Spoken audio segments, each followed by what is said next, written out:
সবুজ ধানের ক্ষেত আর নদীর কলতানের মাঝে বাস করতেন রহিম মিয়া। রহিম একজন সাধারণ কৃষক ছিলেন, যার জীবনের বেশিরভাগ সময় কেটেছে কঠোর পরিশ্রমে আর স্বপ্ন দেখায়।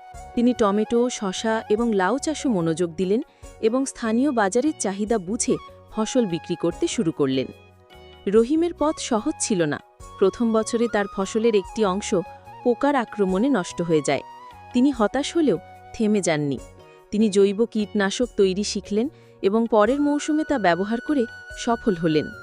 এছাড়া তিনি গ্রামের অন্য কৃষকদের সঙ্গে একটি সমবায় সমিতি গঠন করলেন।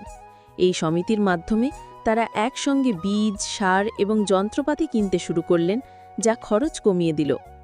কয়েক বছরের মধ্যে রহিমের জমি থেকে উৎপাদিত সবজি শুধু গ্রামের বাজারেই নয়, শহরের বড় বড় বাজারেও পৌঁছতে শুরু করল।